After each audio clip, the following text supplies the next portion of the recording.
time. Like buy a used car that's 10 years old, that's in good condition, pay 10 grand for it, and then just like never have a car payment again.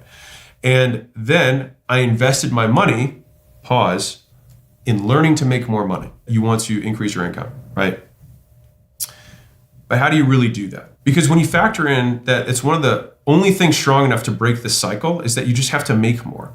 So think about it. Like if you spend $2,000 having someone help you learn how to sell, ideally a place with some sort of placement assistance. I remember for me, I spent $750 per hour for 8 hours to have a guy who really knew how to do ads at a higher level. Because remember, this is a guy who's going to charge $750, not your buddy, right? You might be able to just buy him Chipotle and he'll do it for you, right? But to have somebody who actually taught me how to run ads at a high level. Those 8 hours, that tutoring, that skill that I was able to learn from that one-on-one tutoring made me hundreds of millions, not just hundreds of millions, literally. Now, let's take the other example I had a little further. Let's say you invest that $2,000 in learning that skill. And that $2,000 takes you from a $30,000 a year income to a $90,000 a year income. And post-taxes, at least in the US, that's about $75,000 a year, assuming you live on, let's say $2,500 a month because you're living lean. That's $35,000 per year after taxes, after expenses that you can invest on for the rest of your life. So that $2,000 one time gave you a permanent $35,000 per year increase in investable income. That is how you get the absurd returns that can get you out of this cycle. And so put this in perspective, if you did nothing else and you invested the $3,000 a month, roughly, that alone would get you to $31 million in 50 years. And that's with 0 raises, 0 new skills, and 0 increase in opportunity. You literally just doing the exact same thing for 50 years. And so the idea here is like you want to use compounding to your advantage. And the way to increase how much you can invest is to make more, spend less.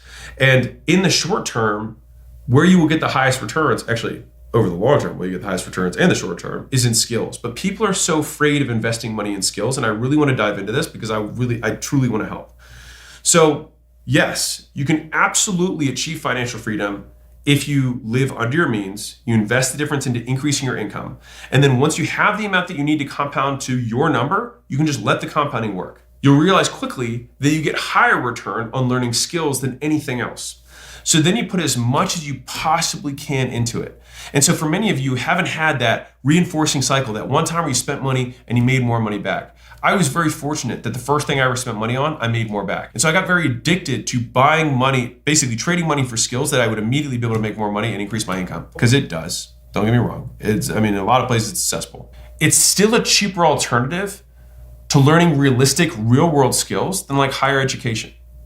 So if you were to spend $100,000 on courses in coaching, for example, or tutoring, which is how I prefer to do it, by the way, after doing some research, as in like look online, like make sure people have good reputations, make sure they have testimonials that are people like you, and they have many of them, they don't promise too much, right? I'm convinced that your life would change far more than $100,000 of higher education. And I do think you can learn a lot of stuff your own, to be very clear, when I was coming up.